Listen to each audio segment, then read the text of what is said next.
Así que ahora los saludo formalmente. ¿Cómo están?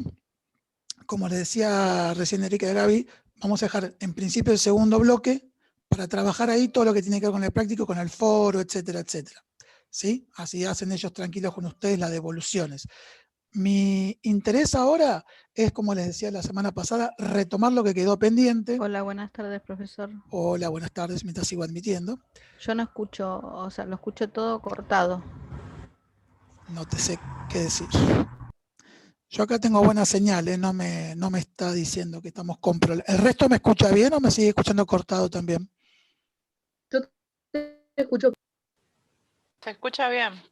Bueno, bien. serán las conexiones individuales, lamentablemente. Pero bueno, quédate tranquila, quédense tranquilos que después la grabación sale completa si se pierden en algo. Bueno, les voy a compartir pantalla, denme un segundito. Entonces, me interesaría, díganme cuándo se empieza a ver, ¿sí? Ahí está grabando y se ve. ¿Ya se ve el PowerPoint? Acá yo lo puedo ver ya. Bueno, a ver, voy a probar de abrirlo todo. Avísenme ya cuando se ve. Bien, quiero hacer un recorrido rápido en la línea de un poquito lo del foro que ustedes tuvieron con los otros autores. ¿Cómo sería si les pidiésemos la consigna de generar contenidos para los polos y subsistemas del tetraedro? ¿Sí? Para que ustedes tengan un ejemplo concreto. Entonces, primero retomar algunas cositas, decíamos del tetraedro. ¿Lo pudieron leer ese texto?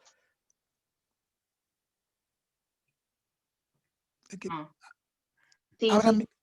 abran micrófono, si no, si lo pudieron leer el texto de María José que habla sobre el tetraedro, sobre este instrumento heurístico de primer acercamiento a las instituciones. Sí, Vamos a hacer al revés. ¿Hay alguno que no lo ha leído?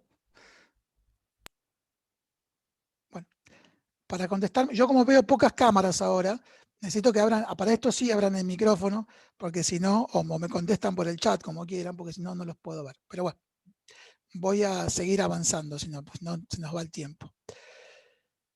A ver, tetraedro. Creación, como decíamos antes, de Ricardo Malfé. Bueno, no sé ahora por qué no va para atrás. Referente de la psicología institucional psicoanalítica. ¿Por qué lo creó? Por una necesidad. Espera que se hace muy difícil ir aceptando gente. A ver, esperen que salgo de la ventana grande porque si no, no puedo ver. Denme un segundo. Bueno. Pido disculpas, denme un segundo porque si no hay gente que se está quedando afuera. No me figura, ahora no se ve. También por la mañana tuvimos problemas tecnológicos. ¿Ahí ustedes siguen viendo el PowerPoint? Bien. Bueno, entonces no puedo ver si hay gente que me está pidiendo entrar. Denme un segundito, por favor. A ver, voy a salir del compartir porque no me aparecen los... Bueno, no hay nadie más. Vamos de vuelta a compartir. Bien. Les decía entonces, Ricardo Malfé, referente de la psicología institucional psicoanalítica, él lo hizo por una cuestión de necesidad.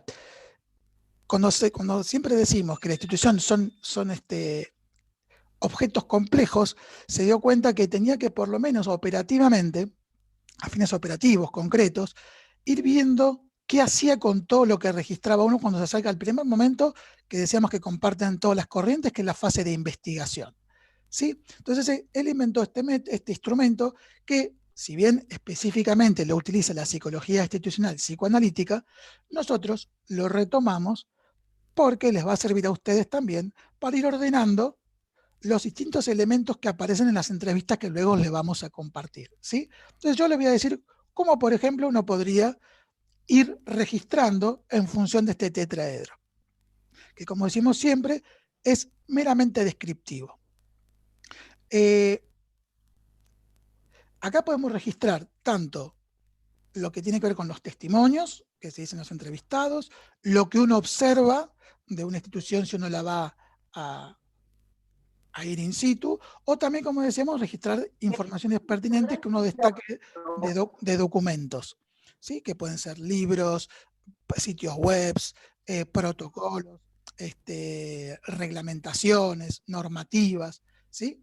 Nosotros a ustedes ya les vamos a dar las entrevistas, o sea que ustedes van a retomar solamente el aspecto del discurso, pero cuando uno hace esta fase investigativa de acercamiento, como decíamos, todas las corrientes, a través de su modalidad, van recabando información de todo tipo. Ahora, vamos a ver, pase de pantalla.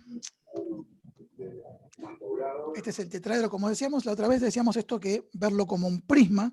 Al verlo como un prisma es porque justamente todo de alguna manera está vinculado, no es que aparece, estos son fines meramente operativos. Y vamos a ver cómo podemos ir teniendo en cuenta ustedes esta figura. Vamos a partir, por ejemplo, yo les voy a mostrar unas imágenes. Esto es un centro de salud en un barrio de conurbano sur bonaerense. ¿Sí? A la izquierda tienen el edificio del centro de salud con ciertas casas lindantes o viviendas lindantes. A la derecha tienen el espacio en donde tiene su sede dentro de la institución él o la trabajadora social. Esto sería una trabajadora social y una enfermera en otro espacio del centro de salud. La colega ya en territorio, ¿no? Ya en el barrio, ¿no? O el territorio geográfico en el cual tiene incidencia el centro de salud, y también un material, como vemos ahí, de un programa específico. Es un material documental. Ya tiene más personal, tanto en los pasillos del barrio como en otra estancia del barrio. Uno puede ver que tiene ripio, tierra, ¿sí? Distintos aspectos del mismo lugar. Entonces, abuelo de pájaro, esto igual el PowerPoint les queda, uno podría empezar siempre, en principio, por lo material funcional, que es el polo de la fisis, ¿sí? Entonces, el polo de la fisis, ¿qué tengo ahí como contenidos? Por ejemplo, las condiciones y medio ambiente de trabajo. Entonces, uno puede ir preguntándole a la trabajadora social, más allá de la observación que uno puede hacer, es, por ejemplo, ¿cuál es la carga horaria con la que trabaja? ¿Qué tarea desarrolla en esa institución? Como decíamos acá, si las desarrolla internamente, si las desarrolla también fuera del ámbito edilicio. Entonces, ahí uno va recabando información, inclusive también pueden surgir cuáles son la forma de contratación, si es planta permanente, si está contratado, si es monotributista. Puede también ir registrando allí el salario, los honorarios, si hay diferencias salariales o no, si las diferencias de contratación también marcan diferencias en el salario, si eso también depende de el tiempo en el que esté desarrollando la tarea, por ejemplo allí, ¿no es cierto? Y también, como vemos acá, vinculado, por ejemplo, con el subsistema ecológico, ahí vamos a describir todo lo que tiene que ver con el edificio, la institución en concreto, como veníamos acá, y ahí podemos indagar, siempre atravesado por la dimensión histórica. Por ejemplo, uno puede ir registrando en el subsistema ecológico. ¿Cuándo se creó esta institución? ¿Siempre estuvo en el mismo lugar? ¿El edificio que nos encontramos ahora es el mismo? ¿Ha tenido refacciones? ¿Ha recibido ampliaciones? ¿Se ha modificado? ¿Este edificio fue creado específicamente por un centro de salud o antes era... Por favor, alguien que está con el micrófono ahí, se apaga el micrófono porque se está metiendo un ruido importante. Gracias. Entonces uno indaga sobre la historia inclusive edilicia. ¿En qué momento se creó? Si era un momento particular de un municipio. ¿Qué nombre tiene ese centro de salud? ¿Por qué en todo caso? Si alguien sabe por qué tiene el nombre que tiene, a veces tiene un número, a veces tiene el nombre del barrio, pero a veces también tiene el nombre de una persona. Entonces uno también indaga y consulta acerca de qué conoce acerca de la institución. Conclusión, si bien nosotros tenemos el espacio, las dimensiones, ahí fíjense las oficinas, ¿no?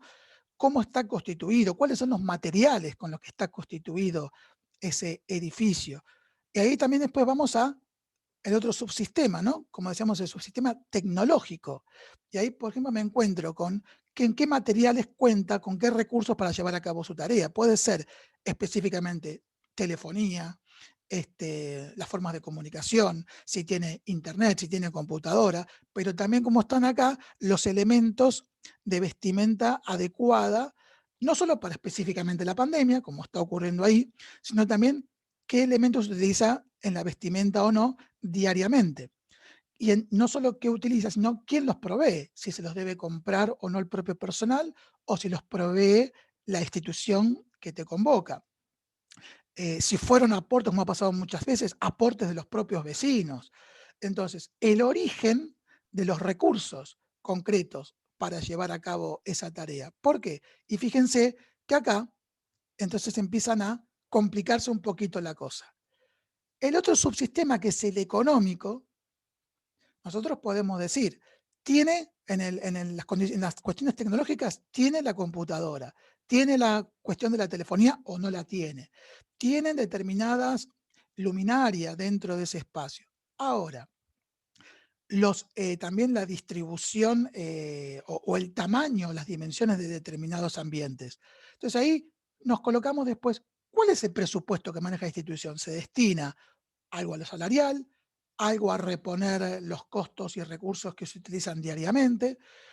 Entonces es, por ejemplo, ¿por qué uno empieza a decir, fíjate que en la sala del director hay, por ejemplo, aire acondicionado? En el resto de los ambientes no. Eso primero es un aspecto descriptivo. Uno dice, ¿qué es lo que hay? Y uno dice, bueno, en el espacio de la dirección hay aire acondicionado. Por eso es descriptivo, uno no tiene que suponer nada, pero en la pregunta uno podría decir, me encontré con que en el espacio de la dirección es el único que hemos notado que hay aire acondicionado. Entonces ahí veremos qué nos dicen quienes trabajan allí respecto a lo que significa tener o no aire acondicionado. Sí, bueno, finalmente ahí es porque recibe personas, pero nosotros cuando tenemos calor también sufrimos en nuestro espacio y sin embargo lo hemos solicitado y no nos lo han dado. Entonces fíjense que hay un registro de orden descriptivo que tiene que ver a veces con que nos dicen que no hay recursos, que podría ser el subsistema económico, entonces dice, los recursos se distribuyen de determinada manera, sin embargo, ahí ya empieza a haber interpretaciones o sentidos que le dan los propios protagonistas a por qué un espacio tiene o no aire acondicionado. Entonces ahí, en el polo de la semiosis, que tiene que ver con los sentidos y significados, entre ellos de los espacios y la tecnología, vamos a decir, por ejemplo, que quienes trabajan allí dicen que hay una diferenciación en el uso del presupuesto que está destinado a que los espacios ocupados por las jerarquías tienen mayor tecnología y mayores comodidades que los que tienen los trabajadores del resto de la institución. Entonces, fíjense que hasta ahora no hemos interpretado nada, sino que colocamos en ese polo de la semiosis los sentidos y significados que los propios protagonistas le dan a aspectos de lo espacial, aspectos de lo económico y aspectos también, si quieren, del polo de la crátesis, porque en el polo de la crátesis vamos a tener que ubicar, por ejemplo, las jerarquías técnicas que tienen que ver con el organigrama, por ejemplo. Un organigrama formal, entonces dice, bueno, aquí está director, coordinaciones, jefaturas, disciplinas, a personal de limpieza, etcétera, pero también cómo ellos perciben esos intercambios concretos. Por ejemplo, te pueden decir, mira, la verdad que acá hay una dirección, pero para nosotros la referencia está en nuestra coordinadora. Para nosotros tiene más peso lo que nos dice nuestra coordinadora que lo que nos dice la dirección. Entonces, esto también es importante plantearlo porque forma parte del polo del poder, de lo político, que cuando veamos más adelante vamos a ver también que en ese polo vamos a ir registrando cuáles son en esos actos de trabajo los que expresan poder en tanto disputa, lucha o fuerza. Por ejemplo, les pueden decir, para nosotros es muy difícil hacer nuestra tarea porque nos genera obstáculos la propia jerarquía que no nos deja avanzar con nuestra forma de trabajar.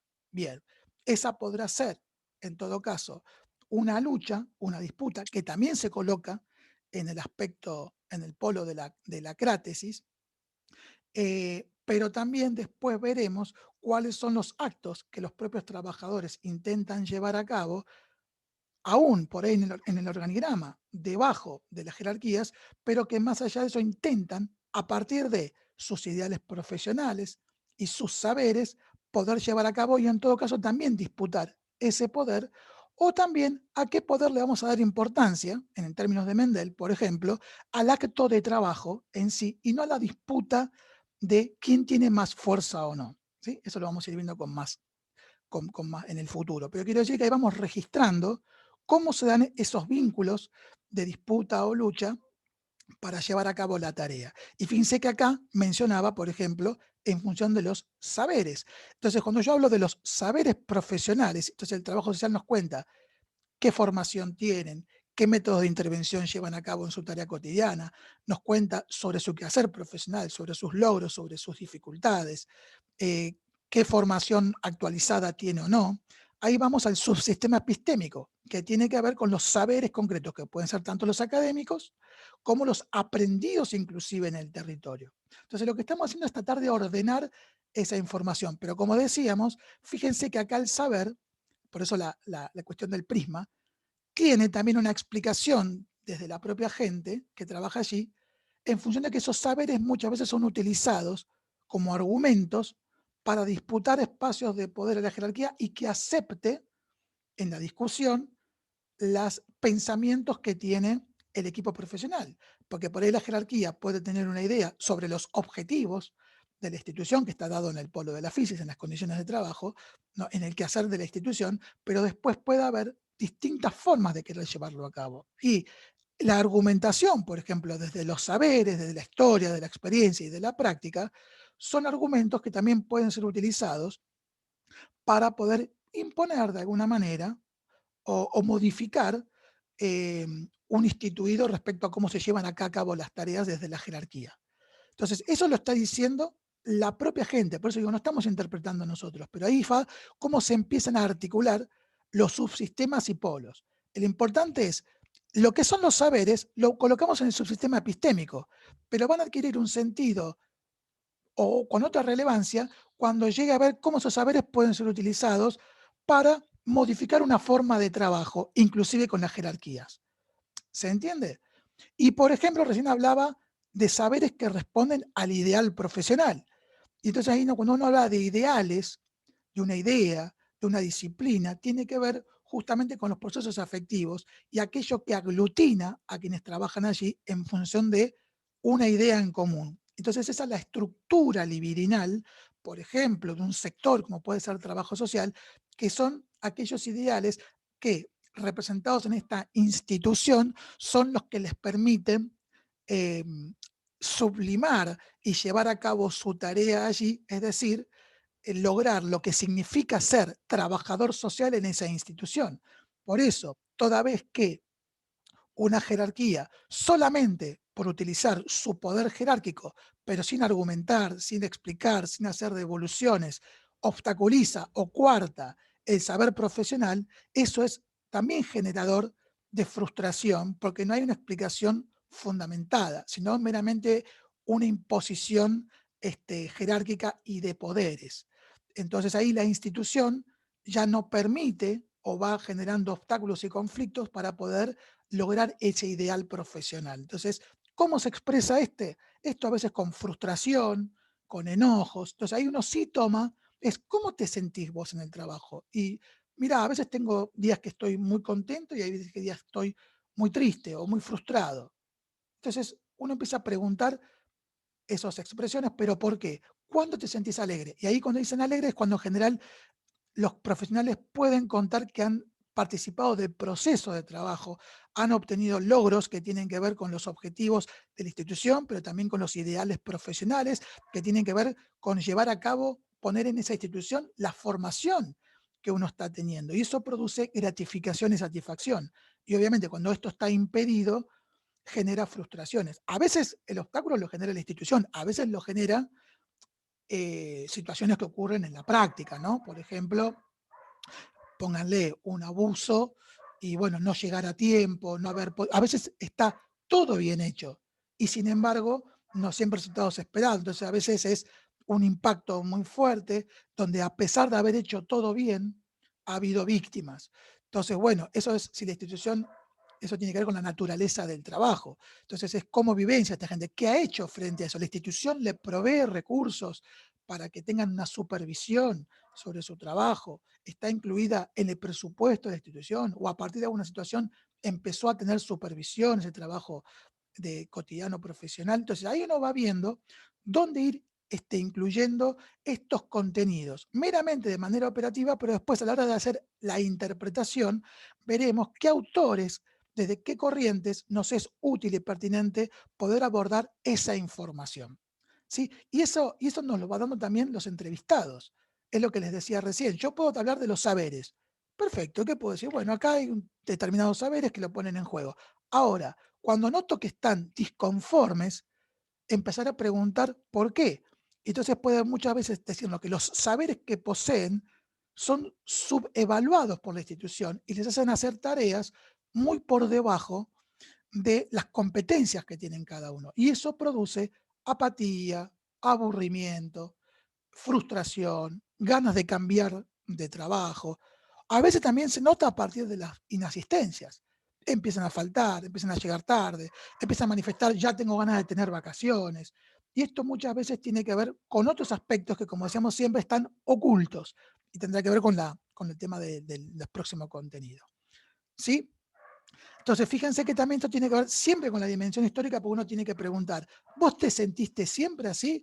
No, yo en realidad cuando ingresé hace 5 años yo estaba muy contento, podía desarrollar tales cosas. O al revés, mirá, yo desde que ingresé acá, rápidamente perdí mis expectativas, porque yo tenía unas expectativas y las pueden ellos comentar, y rápidamente esto fue siendo frustrado, obstaculizado, y se hace muy difícil trabajar. A veces te dicen porque trabajo individualmente, me siento muy solo, muy sola, se hace difícil trabajar en grupo. Hay diferencias entre las disciplinas. A veces inclusive también hay cuestiones de orden ideológicos diferentes, más allá de la disciplina en la que uno, fíjense acá les quería mostrar, a ver si retoman. Bueno, ahora no me pasa. Fíjense acá. ¿Qué le llama la atención a nivel gestual de esta imagen? Alguien que quiera abrir el micrófono y diga.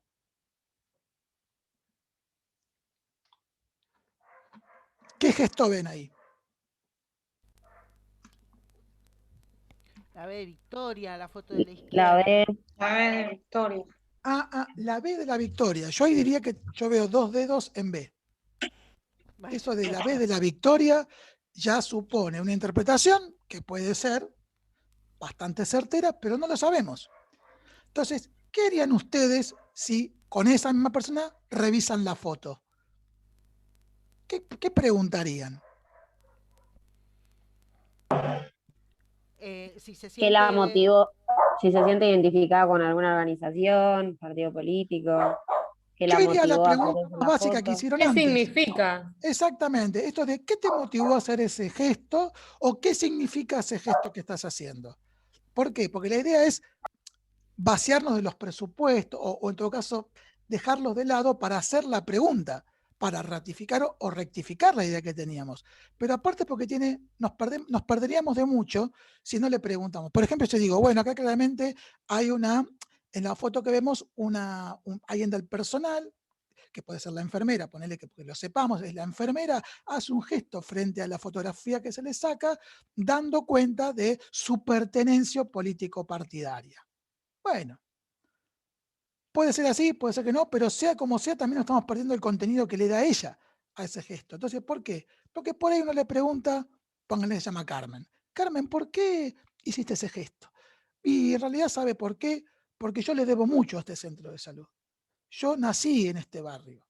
Y cuando yo era chica, mi madre me traía acá, este centro de salud le salvó la vida a mi madre, y para mí me da mucho orgullo hoy ser enfermera y poder trabajar para el barrio desde esta institución. Yo acá, desde esta institución, también me permitió participar políticamente. Yo antes no tenía una militancia política, me acerqué a determinado partido, y bueno, esta vez no solo significa la cuestión partidaria concretamente, sino que además tiene todo este simbolismo para mí, barrial, territorial, laboral, mi formación. Mi madre no terminó en el primario, yo terminé formándome como enfermera en un terciario, me motivó a terminar el secundario. Entonces, si yo no pregunto, nos perdemos de todos esos sentidos y significados que alguien le da a lo gestual. ¿Sí? Claro, también podría haber dicho tranquilamente, somos dos las que estamos trabajando. Perfecto, También perfecto, podría haber dicho eso. O sea que totalmente. a mí En me lleva consecuencia, lo que nos perdemos es el significado que esa persona, y nosotros nos perdemos de a ver qué significa. Pero vuelvo a decir, porque además puede tener, ampliar después las preguntas. Yo puedo hacer toda una entrevista a partir de ese gesto. Por ahí ya, como decimos, ¿por qué pusiste cita así? Porque somos las únicas dos que laburamos en este lugar. Ah, ¿por qué decís eso?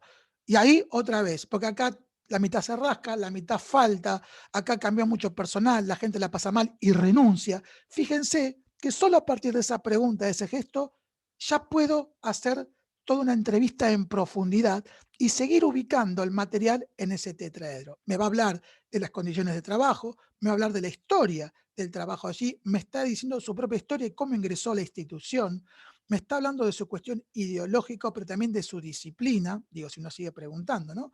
De cómo era el centro de ella cuando lo vivía como vecina y cómo lo ve hoy en tanto trabajadora. ¿Qué modificaría ella de la institución? Si ha visto modificaciones en la institución, ¿qué recursos cree que deberían incorporarse para llevar a cabo una tarea que ella crea ideal? Etcétera, etcétera, etcétera. ¿Sí? Y fíjense que uno solo lo puede hacer, o lo puede hacer inclusive solo a partir de un gesto. Por eso la importancia en el camino institucional de estar atento a esta cuestión gestual, porque nos abre un camino muchas veces mucho más accesible que ir solamente con preguntas. Entonces, uno al seguir esa relación dialógica, uno va siguiendo el relato siempre dando cuenta del marco contextual, ¿sí? No me voy a poner a indagar en el morbo de vos fuiste abusada y qué te pasó con el abuso, porque no hace a la cuestión institucional, salvo que la propia persona diga, mire, yo fui abusada, por ahí te dicen, no lo ponga, ¿no? Pero a mí, esta institución a partir de mi abuso me permitió conocer qué programas había, me llevó al lado de la justicia, fui acompañada. A partir de ese momento, creo que el trabajo social, en función de esta referente que había en este barrio, siempre me reivindiqué a las trabajadoras sociales cuando alguien las decía que eran las sacachicos. Un montón de cuestiones, digo, pueden darse, siempre atendiendo a ese sentido, la verdad vivencial que esa persona desea transmitir. Y esto es lo que Malfe intentaba, fíjense, esto es una sola persona, fíjense las jerarquías, las bases, los distintos sectores, tener toda esta información en esa fase investigativa. Fíjense lo complejo que es, porque después hay que empezar a ver desde qué lugar poder empezar a interpretar. Por eso entonces el tetraedro, insistimos, es un instrumento metodológico de carácter de organizador descriptivo.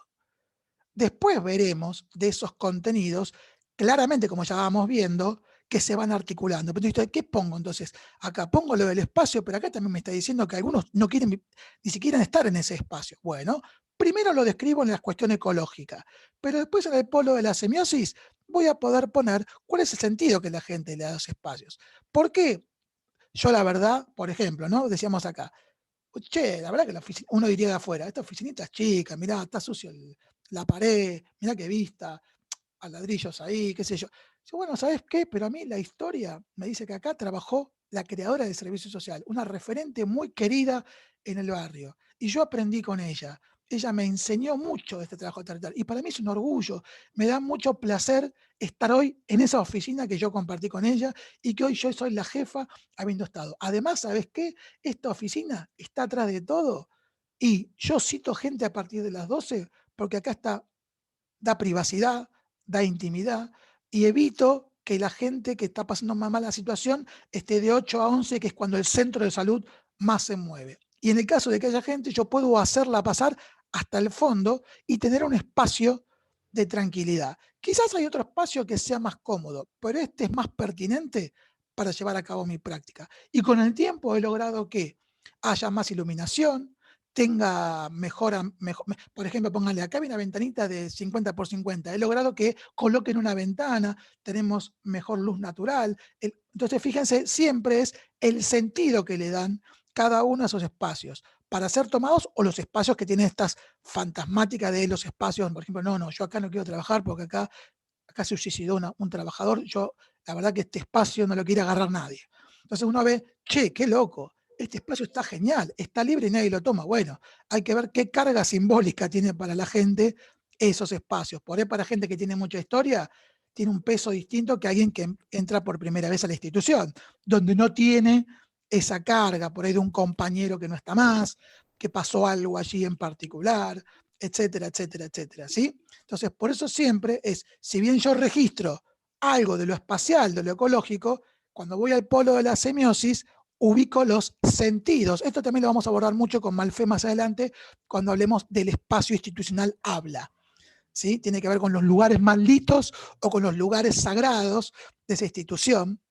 Entonces, las dimensiones, el lugar, tienen algún lado racional. Uno puede decir, la verdad, estás en una institución que es de discapacidad y y haces 3 pisos por escalera cuando hay gente que no puede subir, al trabajo, ¿quién llega al final a ese lugar? Si no hay ascensor, ¿no? Entonces, llegué a la institución, los trabajadores sociales están trabajando en el parque.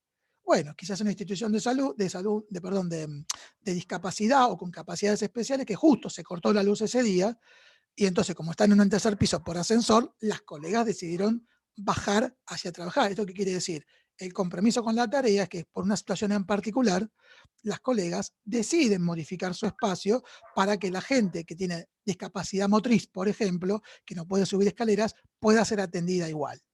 ¿Sí? Entonces, eso que lo miro desde el espacio, también lo puedo entender desde el ideal profesional, es cuál es el compromiso de esas trabajadoras para modificar su espacio sin que se le caigan los anillos, porque el objetivo es que toda persona que se acerca a la institución se lleve una respuesta, se lleve una tarea que ha realizado también junto al equipo. ¿Sí? Por eso uno dice, che, mira, estos están trabajando y ya están en el pasto. Siempre es describir. Llegamos, las trabajadoras sociales estaban trabajando su tarea en el parque, y entonces explicar y comentar y preguntar. ¿Se entiende? Porque entonces una cuestión del espacio, cuando ya están explicadas, desde el polo de la semiosis luego tendrá sentidos que quienes trabajan allí le agregan. O al revés, me tengo que venir al pasto, al parque, porque la verdad que tenemos roto un baño hace 2 meses y el olor es insoportable. Y hace 2 meses que estamos haciendo reclamos y no nos proveen. Y sin embargo, en el área de dirección la pintaron toda a nuevo, colocaron 2 aire acondicionados y tienen computadoras de nueva generación. Bien, entonces ahí yo describí la tecnología, pero las personas se empiezan a dar cuenta que el presupuesto, o sea, el subsistema económico, que es donde se instalan los recursos, adquieren sentidos diferentes a la hora de la tarea. Y puede tener mucho que ver después también sobre cómo dicen que se representan la institución, las jerarquías, lo que significa el trabajo social para otros allí. Entonces, el trabajador social te dirá, y la verdad que nosotros creemos, y ya queda un minutito casi, vemos que no somos muy considerados en la institución. Y esto se manifiesta en que no nos proveen de los recursos, no nos arreglan las cosas, no nos proveen los recursos especiales para salir en pandemia hacia afuera. Entonces, el recurso que falta no solo es por falta de presupuesto, por algo racional funcional, sino que muchas veces puede tener, en función del relato de las colegas, que ver con cuál es la representación que la institución tiene acerca del trabajo social y por el cual distribuyo inequitativamente, por ejemplo, recursos. ¿Sí? Bueno, esto fue un ejemplo para que ustedes vean cómo se pueden llenar, entre comillas, casilleros de este tetraedro, para que ustedes lo consideren por qué se distribuye, pero que finalmente todo tiene articulación entre sí, y después, para el momento hermenéutico, de analizar. Bueno, cierro acá, veo que está Erika, así que retomamos con la parte práctica y después conmigo la parte del psicoanálisis. ¿Sí? Bueno, nos conectamos con el mismo link.